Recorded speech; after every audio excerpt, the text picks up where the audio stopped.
Hi there. Thank you for joining our second annual Grow New York award ceremony. I'm the program director, Jen Smith. As we begin this event, we wish to acknowledge the Cayuga Nation, on whose traditional territory I'm standing as I speak to you from Ithaca, New York. Over the next 45 minutes, we'll hear from illustrious speakers, learn about what makes the Grow New York competition valuable and unique, and give out $3 million in prize money to innovative companies who have big plans for our region. Plus, we'll announce the recipient of the Wegmans Audience Choice Award.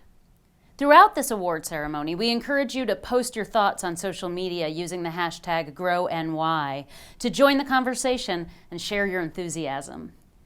The tradition of growing, making, moving, and selling food in the Grow New York region is long-standing, responsive, and forward-thinking. That's where our competition comes in. By attracting innovators to the region and leveraging the resources and responsiveness of established players, Grow New York creates opportunity. Central New York, the Finger Lakes, and the Southern Tier make up a region that boasts an unrivaled, connected body of agriculture and food processing systems, and a world-class innovation network. Our 20 finalists in the Grow New York Business Competition worked diligently with their mentors to make connections within this ecosystem, to best explain during their pitches how they will make a positive economic impact in this region. The Grow New York program is funded by New York State through Empire State Development and produced by Cornell University. The 2020 Grow New York Summit was brought together with the thoughtful input of the participating regional economic development councils, Central New York Rising, Finger Lakes Forward, and Southern Tier Soaring, and our partner group of industry and research leaders. I would be remiss if I didn't call out the collaborators from within Cornell that helped our team at the Center for Regional Economic Advancement produce this year's summit. I'm thinking here of the College of Agriculture and Life Science, especially Jan Nierup and the Cornell Agritech team, of Kathy Young and the team at the Center of Excellence for Food and Agriculture, and the teams at the Food Venture Center, the School of Integrated Plant Science, and the Department of Food Science. I'm also thinking of Cornell Cooperative Extension, of the S.C. Johnson College of Business, and of symposium sponsors eCornell.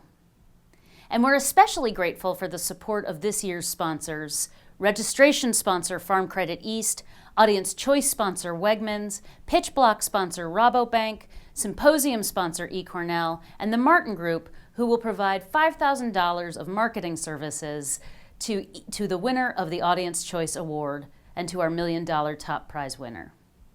We're also deeply indebted to our partner group. This group of companies and organizations helped shape this competition, helped welcome and educate our finalists on how they can set down roots in our region, and have continued to help our past winners thrive. In our inaugural year, 7 winners were selected, and all have made impressive progress over the past 11 months. Our 4 $250,000 prize winners have gone on to create over a dozen jobs, set up lab space, manufacture on a commercial scale, and win further funding. Year 1 winner, CaproX, received a $724,000 SBIR grant in June, and Year 1 winner, Complex, recently won both a $256,000 SBIR grant in August and $500,000 in the 76 West Clean Energy Competition in October. The Perfect Granola has expanded its product line and distribution and added 2 high-quality jobs, and Whole Healthy Food has also added 2 new jobs to its team.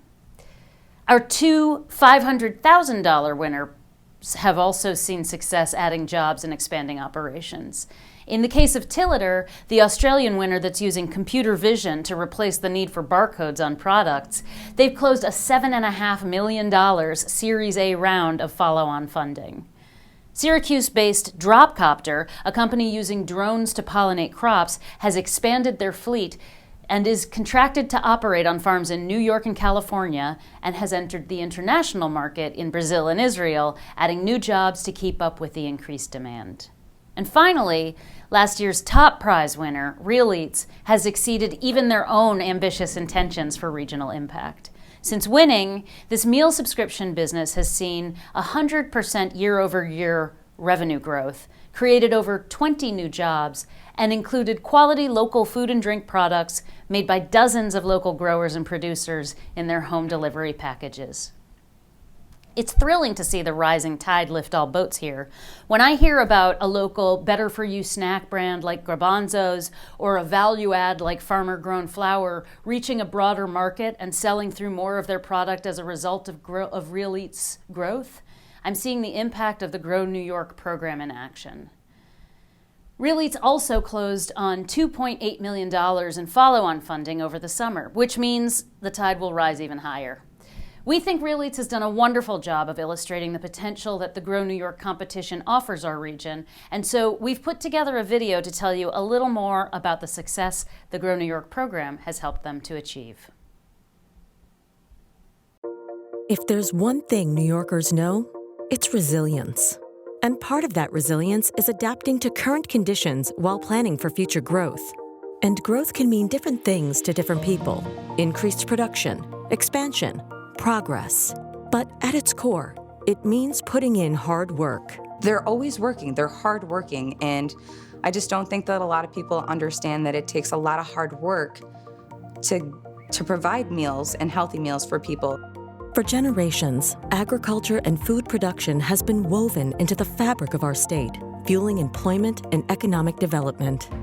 Food and agriculture are multi-billion-dollar industries for New York State's economy. The innovation that we're seeing, the innovation that's promoted by Grow New York, it's so incredibly important, again, to our regional economy, to creating jobs for local people, and for so many more reasons. And while there's something to be said for, if it ain't broke, don't fix it, New Yorkers know that true growth can only come through innovation, a fact the food and agriculture industry has proven time and again. In 2019, Empire State Development and Cornell University launched the first ever Grow New York competition. The event brought food and ag startups from around the globe together to compete for $3 million in prize money and mentorship opportunities. In doing so, Grow New York attracted innovative businesses to the region and helped lift local companies already in the region to the next level. From hundreds of submissions, 17 finalists were selected to pitch their business plans to a panel of judges in front of a live audience during the inaugural Grow New York Summit. With hundreds in attendance, the $1 million grand prize was awarded to Real Eats America from Geneva, New York. It was really exciting for us, really helped us kind of kickstart our growth. And since that time, our business has grown. We've about tripled our business in the last year since our win at Grow New York. Real Eats has an innovative product that solves a problem. So many of us have an incredibly busy schedule, and the home delivery service that Real Eats offers is just incredible. You could put a fresh, fabulous, fantastic meal on the table in less than 6 minutes. I really like the fact that they have all natural, organic foods, and they support all the local farmers. That funding has fueled a large increase in prosperity for the farmers, food processors, and other businesses in Real Eats supply chain. While the millions of dollars in prize money grabs the headlines, the benefits of the Grow New York competition go well beyond financial security. 17 finalists gained invaluable benefits in the business development phase of the competition. Grow New York creates a network of resources to help startups connect with regional assets and pairs each startup with a mentor to help them plug into that network. They provided really great connections with business mentors and people who could give us an idea of how to really shape our pitch and our message to make it clear exactly what we wanted to accomplish, which was, more accessible, healthy, real food for everyone. It's been great because of the changes we can make in customers' lives, but also the changes we've made in the lives of people right in our community, whether it be employees who we can offer really good jobs to, who we can offer jobs that have really good benefits, or whether it's a community. We're located right next to a food pantry. So we're able to give food to them every week. So now the local immediate community is benefiting from fresh vegetables, organic proteins, no antibiotics, no hormones. So we're able to really make a positive impact as a whole in the area. For Real Eats America, the focus on building strong partnerships with dozens of local growers and producers was apparent from the beginning. When searching for their first kitchen space, the company not only found a perfect fit, but a professional partnership that developed shortly after. Stony Brook Wholehearted Foods produces seed snacks and oils. They now provide Stony Brook Wholehearted Foods products for use in Real Eats America recipes. When I heard that Real Eats had decided to move their first production studio and kitchen in Geneva, it was like, okay, I've got to hook up with Marco. I've got to have him taste this and show him what we could do. We use their pepitas for a couple of our dishes, specifically our chickpea curry squash, which sells like crazy and has been on our menu for quite a while now. We are super excited to be a partner with them in packaging their food, being an ingredient in their food development and their menu that goes out to families across the United States. At the same time that Grow New York has begun its second chapter, the story continues for Real Eats America as their business soars upward, setting high expectations for the future through innovation. In addition to creating direct and indirect jobs in the Grow New York region, in July 2020, Real Eats raised $2.8 million in follow-on funding to support their continued growth. Real Eats definitely has a future. There's no question about it. If you went back 20 years, this is not something that existed. If you went back 10 years, this is really not something that existed. Marco and the team are going through the steps of preparing that meal for you every step of the way. There's no one else doing that like Real Eats. I hope that we can have a really big expansion. With Dan and Real Eats' investment in our community and their support to our farmers, that's incredibly important to me because what it does, it allows our farmers to continue to practice farming, right? To grow their farms and their businesses as well. Grow New York isn't just a global startup competition or just a celebration of big ideas and ambitious entrepreneurs. Grow New York is a support system built to help food and ag startups grow in upstate New York so that opportunity grows for everyone. You can develop a relationship with farms and with Cornell and with the communities that are here and really grow a very formidable competitive company that will work and do wonders in the food and beverage space.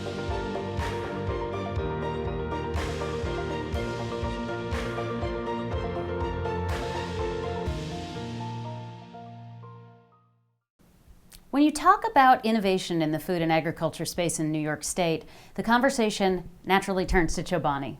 Launched in 2007, Chobani helped introduce the idea of strained yogurt to an American audience and is now the top-selling Greek-style yogurt brand in the country, with the largest yogurt-making facility in the world.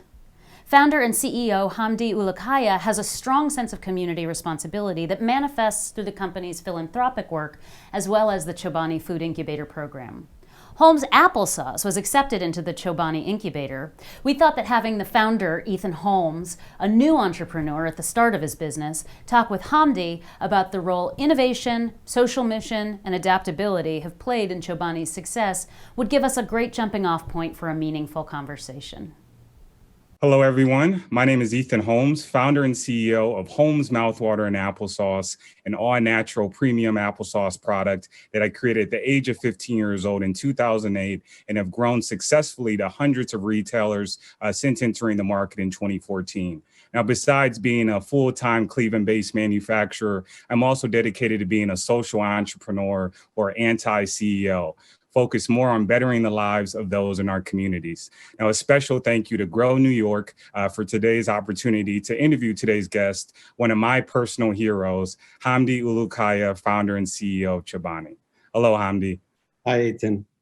Thank you. It's an honor and pleasure to interview you this afternoon, by the way. So thank you. My honor. It's so good to be with you. I'm sorry we missed this year's gathering. Right. You were supposed to be with us and spending a lot of time, but this is good to see you and looking forward to getting together. Definitely. And I recently sent you some of our applesauce and a case of Turkish coffee and chocolate from Rüya, another colleague in front of mine. So I hope you enjoy those items. I'm so sorry. To my son right now, when I go pick him up. Of course, we tasted your product before, but it was such a surprising to receive Rüya coffees and made me smile. And thanks for sending it to me. I haven't done my Turkish coffee yet, but I will try and I will respond to her. Definitely. Well, thank you so much for that. Now, I can imagine how busy things have been for you at Chobani over the past year. So thank you for, again, this opportunity. Now, my first question is, I'd love to hear about what led you to launching your company in upstate New York and what inspired you to locate there specifically? Sure. I started my first company in Johnstown, New York, making feta cheese. And why I picked up there, because I worked in a farm near Vermont border for a year and a half while I was going to SUNY Albany to learn English. So I was up there. It was already, good to me, and it felt home. So when I wanted to make the cheese that my family was making back home forever, somebody said Fulton County has a really nice program. You could go there and build your small plants and do things. And I went there, and we made it happen. It was one of the hardest things that I have gone through in my life. I'm sure you and I, we can, share a lot of stories how we start things. While I was in my office in the plant, a small cheese plant, in 2005, I was going through the junk mails, and I came across the mail and said, fully equipped yogurt plant for sale. And, I throw it into garbage, picked it up, called the number. To make the story short, I went there, and this was old factory, was owned by Kraft, was closing after, 70, 80 years, and people were closing it. And then there was some price tag attached to it, Ethan, you couldn't believe, it's old, but at least, there are some equipments in there, there's some walls. And in that moment, I said, I really could do something here. There is, because in that moment, I saw the place, I saw the plant, I saw the people who they were trying to close this factory and how beautifully they were doing their work. And I was already in upstate New York. It was already emotionally my home. And I saw an enormous amount of values, people, community, and all, familiarity to me and the tradition. That decision is really a combination of my experience in upstate New York, being involved making cheese, and seeing this factory that is going away for nothing, or they're going to destroy. And for some reason, I felt like I could do something here. And if there was anything can be done with this plant anywhere around the world, that would be in this place. Great. Well, thank you for sharing that. And very similar to your journey, I'm a self-starter.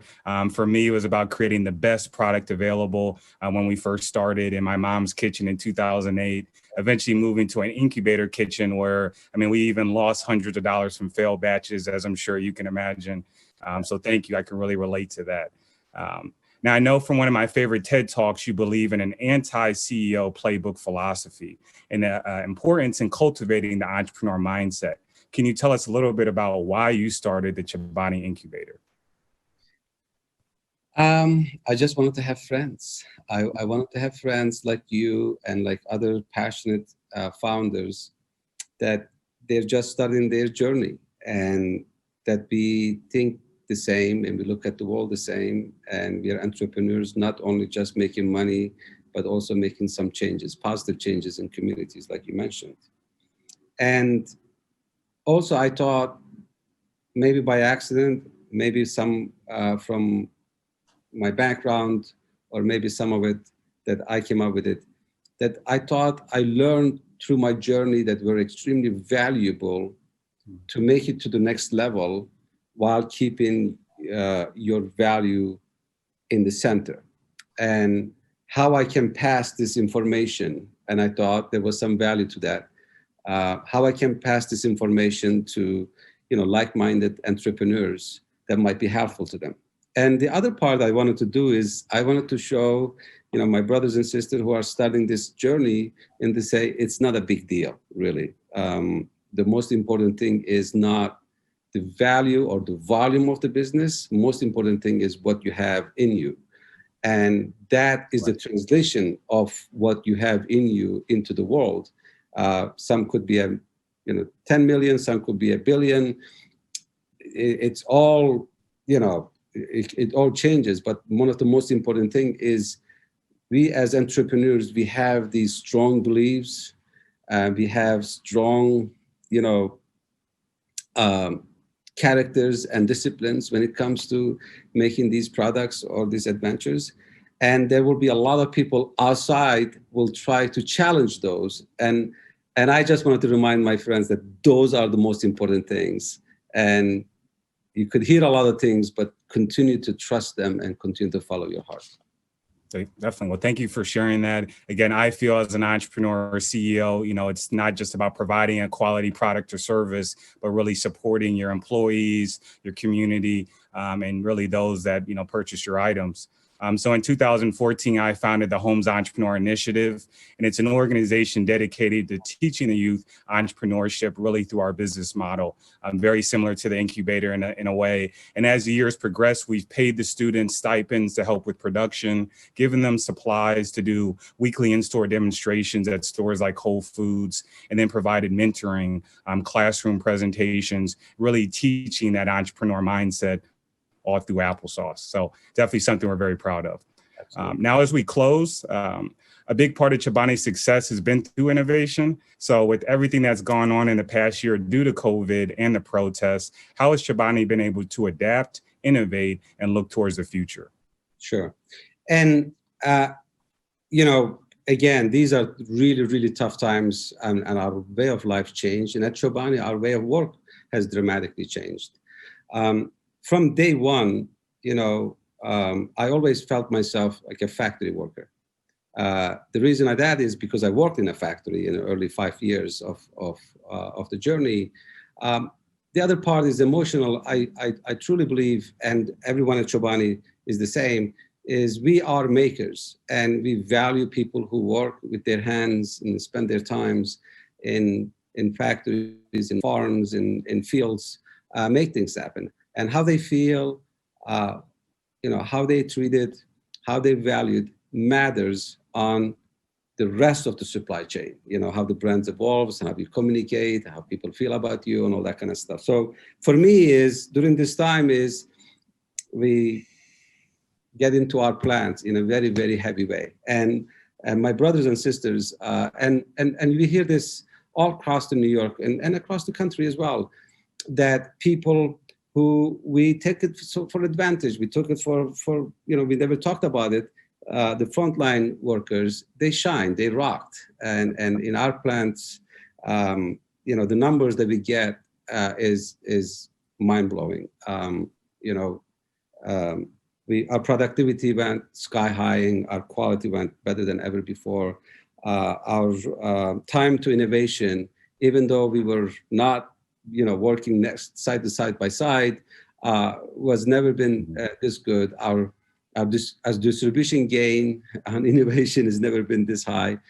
So the reason that doesn't surprise me is simply because, these are the times you look for who you are. You look for what your culture look like. You look for how people are surrounding together, getting together, even if it's in a digital form. It's determined by culture, and those cultures are built in good and bad days. It's the combination of minutes and seconds and hours and days and weeks, and you have that safety in your engine. And when things gets tough, then it goes into a certain dimension, and you perform even better than in normal days. I would say these last 12 months, a little bit before COVID and during the COVID, we came up more product, we distributed more product, and we sold more product into our retail partners than any other time. And this might be surprising, but that's how we performed. And again, it's not a really surprise for me. So I always paid attention to product. I'm a big product person. I am involved in every single detail of product. Now, I have a lot of people that I work with in the company that some of them are even better than me. It's not that I have to do it so the product can get better. We are a product-centered company. We spend most of our times on perfecting the product, selecting ingredients, coming up with this new way of making the products and keeping the integrity and naturality of the product. So we are a product-centered company. And I think when it comes to food and beverage companies, especially in the large ones, they forgot what they're doing. That's true. And when they forget what they're doing, then the products becomes, a place where you can maximize your profit. And when there is not enough attention gets into a product, then the quality of the product goes in the wrong direction with ingredients. And that's what we have a problem in this country when it comes to large, big food making food, because, increasing profits reduces the quality of the product. And when there is not enough thinking goes behind it to solve those problems, whether commercially or operationally, then, it's in the hands of, a small group of people.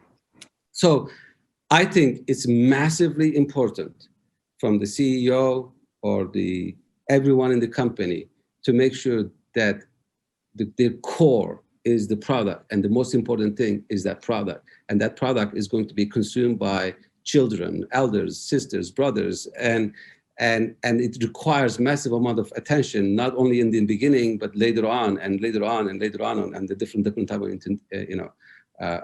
innovations. So I am so glad, not only me and everyone at the company, that we focus on our product, and when we do that, then we are innovating faster, then we are finding solutions faster, then we are, looking into our manufacturing places, coming up with solutions faster when time like this comes and creates some disruption. Definitely. Well, thank you for answering that. That really resonates with me personally as an entrepreneur. And I know, again, back to COVID has been a big challenge for all business owners. I actually saw a photo of you online giving out food at your pantry in Soho. So that was a great program. Do you want to speak a little bit about that initiative? I mean, we have three immediately, Peter and I and a whole our team, we came up with these three, important points that we have to make sure. One is make sure that all our people are safe during this time and do things accordingly. Second is continue our business, because for future of our brand and company, and also this critical product to be available for people to consume. It's important that we continue our business, meaning operate our plants within safety. And then the third one is be part of the community. Now, none of them are less important, right? They're all equally important. And because we as businesses and brands have responsibility and emotionally, and also when the time like this comes, and participate in making sure the society and communities are good. Within a very short time, in a few weeks, the team came up and demand was extremely high for our products, and said, the most important thing during this time is to access to good, healthy food. And I think, we say, food banks that has been around forever, maybe we don't pay attention to, but we've been involved with food banks right from the beginning, day one.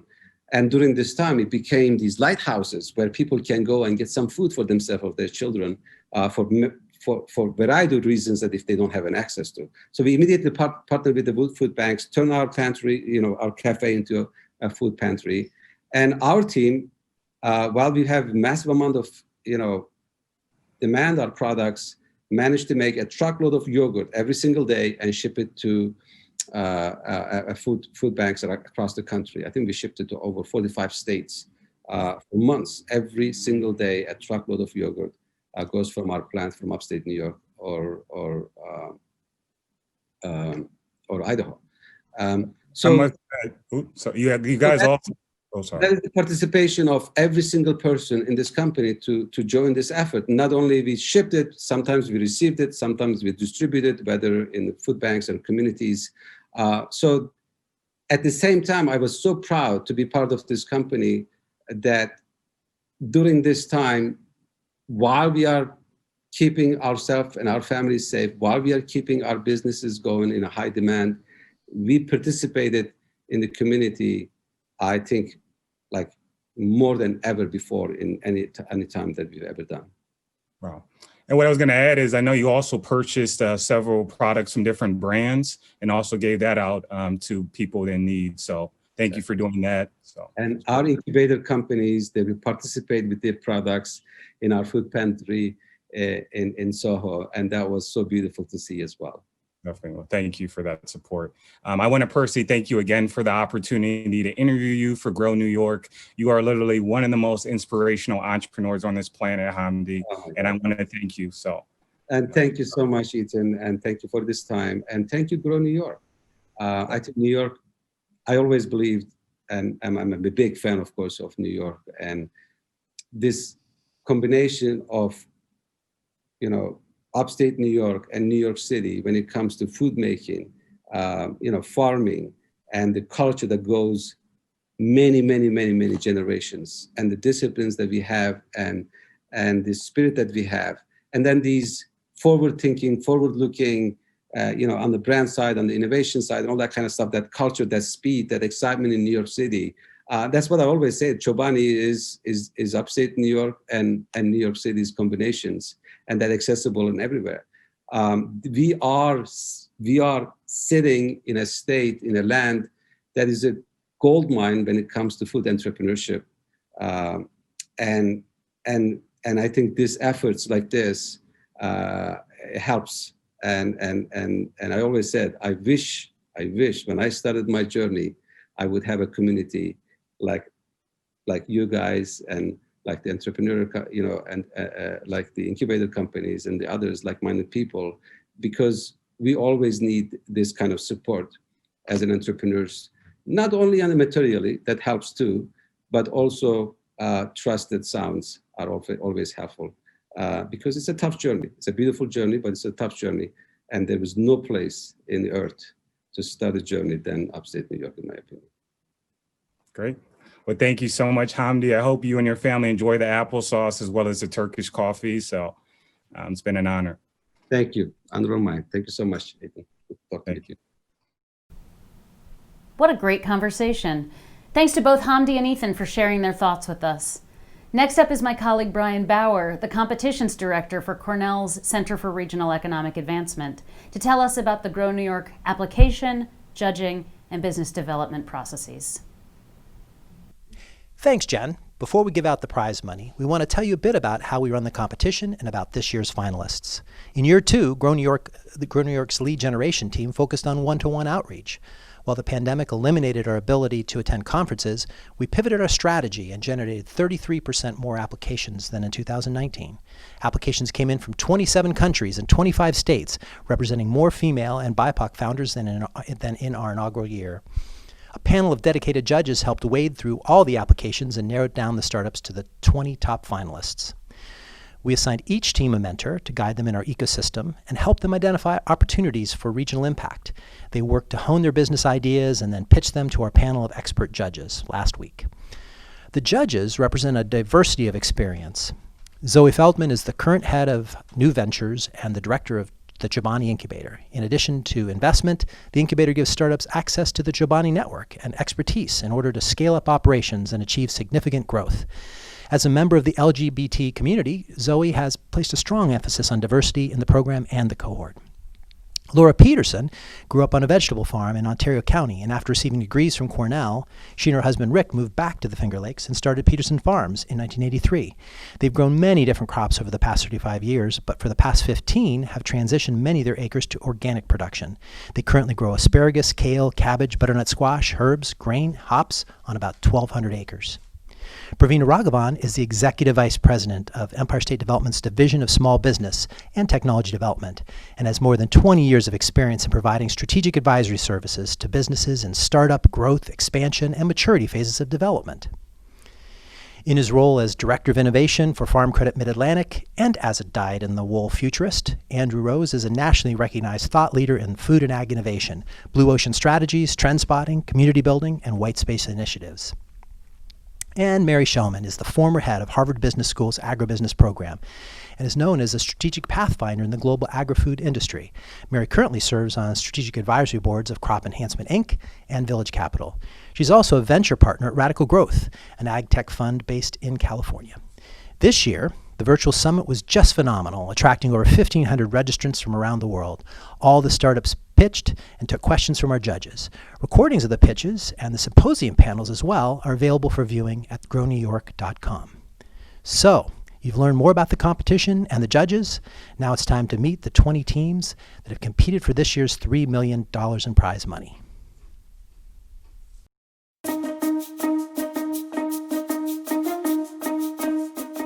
This year, our goal was to build on the success of the first Grow New York competition and bring food and agriculture innovation from around the globe to our region. In 2020, 264 startups applied from 27 countries, including Israel, Germany, and Argentina. In the U.S., 25 states were represented, including 98 entries from New York alone. While the amount of international involvement exceeded our expectations, it was thrilling to see the new faces amongst our entrepreneurs. 29% of the applicants included a female founder, and 32% included a founder from an underrepresented minority group. We truly are honored and excited to introduce your 2020 Grow New York finalists. AgTrace from Dover, Delaware, uses blockchain, the Internet of Things, and AI to provide unique traceability in the food supply chain. RPAC from Porto Alegre, Brazil, has created heavy-lifting drones that apply pesticides in a fast, localized manner with uniformity and precision. Asarasi from Katona, New York, is bringing plant-sourced waters to the world by recovering and bottling organic maple tree permeate water, currently a wasted byproduct of maple processing.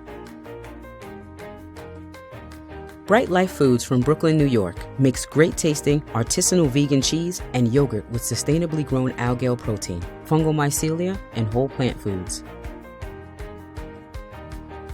Candidus from Hull, Georgia.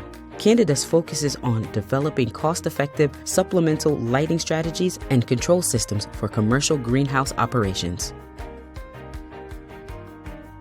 Crystal Creek Organics out of Rochester, New York, has a patented process that converts 99% of soluble phosphorus in liquid manure from daily farms into a non-soluble, solid byproduct that can be used for additional revenue.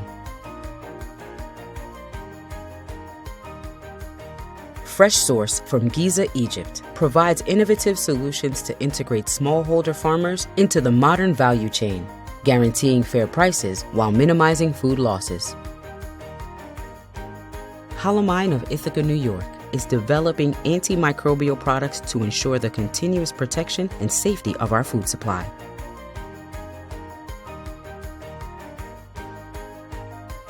Interplant Inc. from Davis, California, facilitates next-generation farming by using genetics to provide early detection of crop stress to enable plant-by-plant management. Leap Foods out of Rochester, New York, is an organic and soil regenerative farm growing premium mushrooms on nutrient-enriched American hardwoods for consumers and restaurants. Nordetect from Copenhagen, Denmark, is a biochemical analytics company that develops rapid testing products for the agri-food industry.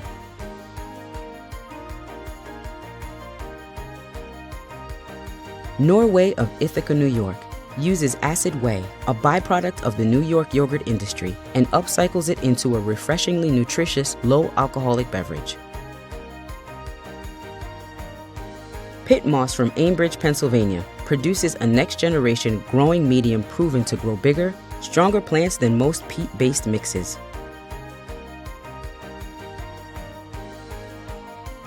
Pure Space from Busan, South Korea, focuses on extending shelf life and improving food safety by decomposing ethylene gas, airborne molds, and viruses in a much more effective way. Renewable from New York, New York, uniquely converts food waste into commercial-grade organic fertilizer for soilless farming.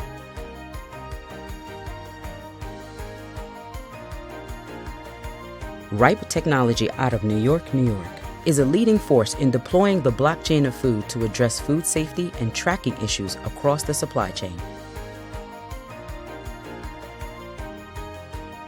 Simply Good Jars from Philadelphia, Pennsylvania, is a fresh food manufacturer that distributes its food via a fleet of self-operated smart vending machines. So Fresh, out of Pleasant Prairie, Wisconsin, has developed a unique packaging material with a built-in organic vapor to extend the shelf life of bread.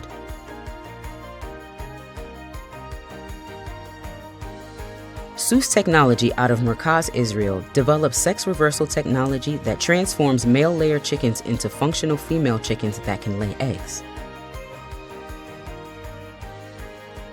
Zedify from New South Wales, Australia. Zedify is an Australian startup enabling farmers to access fast and reliable internet connectivity across the entirety of their property. Best of luck to all of our finalists.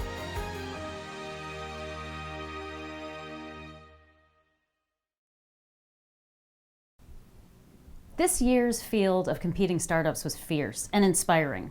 All of the companies made valuable connections in the region, and whether or not they take home prize money, they leave the competition poised for bigger, faster growth. Before we reveal those top prizes, new in this year's competition is the $10,000 Audience Choice Award sponsored by Wegmans. The winner of the Audience Choice Award will also receive $5,000 in marketing services from the Martin Group. Here to introduce the award and announce its winner is Wegmans Vice President of Strategic Planning and one of Grow New York's most generous and effective advisors, Bill Strasberg. Hi, I'm Bill Strasberg from Wegmans. Congratulations to the Grow New York team on a successful virtual summit. In this very unusual year, Brian and Jen and all of their folks did a superb job finding outstanding companies as finalists and putting on a great event. At Wegmans, we continually survey our customers to get their opinions. With this in mind, we wanted to hear from the Grow New York audience who they thought had the best pitch. It was a tough choice because there were so many excellent presentations. We had marvelous participation from all of you, and nearly 1,000 of you voted. So who won? Drum roll, please. Envelope, please. And the winner is Renewable. Congratulations to Renewable and the best to all of the other finalists. See you all in person at the Grow New York Summit next year. Thanks, Bill, and congratulations to our Audience Choice winner, Renewable. The judges follow a comprehensive rubric when evaluating the pitches from our 20 finalists. Judges based award decisions on the following criteria: viability of commercialization and business model. This basically means how well they can generate revenue and remain a competitive and sustainable business, and how ready their technology or innovation is to fulfill the value proposition. Customer value. The judges examine the value the startup can provide to customers, value for which the customers are willing to pay, as well as the size of their potential market. Food and agriculture innovation. Does a startup have an innovation that pushes the state-of-the-art in food and agriculture? And does it contribute to making upstate New York a global leader through that innovation? Regional job creation. Does the startup have the potential to create high-quality jobs in the Grow New York region? And finally, team. Is the leadership team of the startup experienced and poised to deliver results? Now that you know what went into the deliberations, I'm going to introduce Christina Kohler to award our $250,000 prizes. Hi, I'm Christina Hudson Kohler, a graduate from SUNY ESF and a member of a third-generation poultry farming family operation operating Hudson Egg Farms in Onondaga County. I'm also elected to the chair of the New York Farm Bureau's Young Farmer and Ranchers Committee. Farm Bureau's strengths depends on its members' ability first to analyze the agriculture landscape in our region and then decide on solutions that best meet our needs. One of the primary objectives of our YF&R committee is to help young farmers develop a keen understanding of important issues and gain insight into where innovation can solve problems that hold back growth and prosperity. The Grow New York program, with its emphasis on identifying startups that speak to upstate New York's agricultural and food processing demands, is aligned with our work in the Young Farmer and Ranchers Committee. I'm proud to be here today to announce the four $250,000 prize winners. The first $250,000 prize goes to Candidus from Hall, Georgia. Candidus develops cost-effective supplemental lighting strategies and control systems for commercial greenhouse operations. The second $250,000 prize goes to Halomine from Ithaca, New York. Halomine develops antimicrobial products to ensure the safety of our food supply. The third $250,000 prize goes to Leap Foods from Rochester, New York. Leap Foods grows premium organic mushrooms using regenerative soil methods on nutrient-enriched American hardwoods for consumers and restaurants. And the fourth and final $250,000 prize goes to Pure Space from Busan, South Korea. Pure Space extends shelf life, improves food safety by decomposing ethylene gas, airborne mold, and viruses effectively and efficiently. Congratulations to you all. I speak for the young generation of New York farmers and ranchers when I offer all four teams congratulations and welcome to our community. We look forward to seeing you accomplish great things in our Grow New York region. It's a pleasure to count New York Farm Bureau's Young Farmers and Ranchers Committee among Grow New York's family, and I'm thrilled to see the four $250,000 prizes go to Candidus, Halomine, Leap Foods, and Pure Space. Thanks, Christina, for being a part of this year's award ceremony. And now, the stakes get even higher. With her fluency in the issues that affect the Grow New York region's food and agriculture communities, and her commitment to creating opportunity for the citizens of upstate New York, it's especially meaningful to have Lieutenant Governor Kathy Hochul be a part of the Grow New York program. For the second year in a row, the Grow New York team is delighted to have the Lieutenant Governor here at the award ceremony to say a few words about the Grow New York competition, to announce the two winners of our $500,000 prizes, and to name the Grow New York top prize winner, who will receive $1 million to help grow their business at the same time that they cultivate opportunity right here in upstate New York. Lieutenant Governor? Hello, and thank you, Jen, for that introduction. I'm really excited to join you once again at one of my favorite events, the award ceremony for the Grow New York Food and Egg Startup Summit. This year, we've been faced with many challenges as we continue to grapple with the COVID-19 pandemic. During this difficult time, we recognize the importance of providing fresh, local food to New Yorkers and supporting our farmers.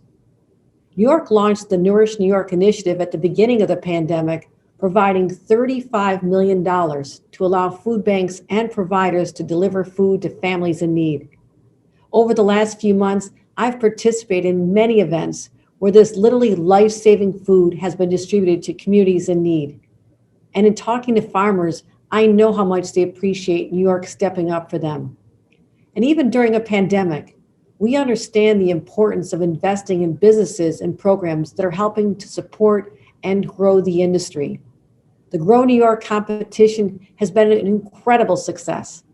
Last year's winners have added dozens of jobs in New York State. They've also set up manufacturing contracts and production facilities and raised nearly $10 million in investments and grants. We are so proud that they are continuing their growth right here in our great state. This year's cutting-edge competitors offer exciting entrepreneurial solutions to the challenges and needs impacting our food supply chain. From upstream technologies helping growers operate more efficiently, all the way to novel foods being sold on our supermarket shelves. Competitors came from 27 countries, 26 states, and right here in New York. We are sending a message to people all across the nation and around the globe. New York is the place for food and agriculture startups to thrive and be successful. Our partners include the Regional Economic Development Councils for Central New York, the Finger Lakes, and the Southern Tier, Cornell University, and the network of mentors and supporters all across the region. I want to thank each of them for the critical role they play in the success of this program. They have really come together to showcase the unique assets we have to offer startups get off the ground and soar. You've had a chance to meet the 20 finalists and see them pitch their businesses. You already know who won the Audience Choice Award and the four $250,000 prize winners. Now, let's see who our top three winners are. The first $500,000 prize winner is So Fresh. Yeah. Wow. Thank you, Grow New York. Awesome. Congratulations, So Fresh CEO Toby Thomas and your entire team. SoFresh manufactures packaging materials that extend the shelf life of fresh food, such as bread, berries, and cheese. Now, our second $500,000 prize winner is Zetify. Wow. Okay. Yeah, thank you. That's amazing. Congratulations, CEO Daniel Winson and your entire team. Zetify designs and manufactures wireless network devices that help solve connectivity problems in rural and remote areas. And now, the moment you've all been waiting for, our top $1 million award winner of the 2020 Grow New York competition is Seuss Technology. Thank you. Thank you so much. Alon, I love you. Congratulations, CEO Yale Alter. Seuss developed sex determination technology to solve the biggest challenge facing the egg production industry. That's male chick culling. And I look forward to seeing your great growth and success right here in New York State. Congratulations to all of our amazing winners, and thank you to everyone for tuning in. See you in person next year. So how do you feel? How does it feel to have found out you won $1 million to fuel your startup? The fact that we are doing it by Zoom, you just can't hear the shouts here because we put ourselves on mute, and we were more, I don't know if this is the right way to say it, polite, but we were more quiet. But if it was on stage, it was jump, huge, but it's the same excitement. So I'm very excited about what we're going to do in this state, and I'm sure that you're going to see great things out of this poultry research hub that we're setting up. Now that you know you've won $1 million to grow your company here in upstate New York, what are you most excited about? The most exciting thing for me is to work with one of the university, Cornell or RIT. It's something that for me and for some of our team is like a big dream. It's something that it's beyond our dream to do something like that. So it's really exciting for us. And for us as people that came from Israel, which is again small country, New York is the gate to the US. So that's how we see it. It's the gate to get into the market in the US. Yael, any parting thoughts for our audience about your company? The way that we add value to the industry and prevent the animal welfare problem, it's a win-win situation. Wow. Thanks again to our sponsors and partners, and to Hamdi Ulukaya and Ethan Holmes for giving us food for thought, and to Christina Kohler from Young Farmers and Ranchers, and the Lieutenant Governor for announcing our awards. Jen, I think that's a wrap. What do you think? That's right, Brian. Our second competition, made possible by Empire State Development and Cornell University, is complete, and the second Grow New York Summit is on the books. Applications for the third round open in just a few months on March 31st, and we hope to see all of you at the third annual Grow New York competition in November 2021. Thank you for watching.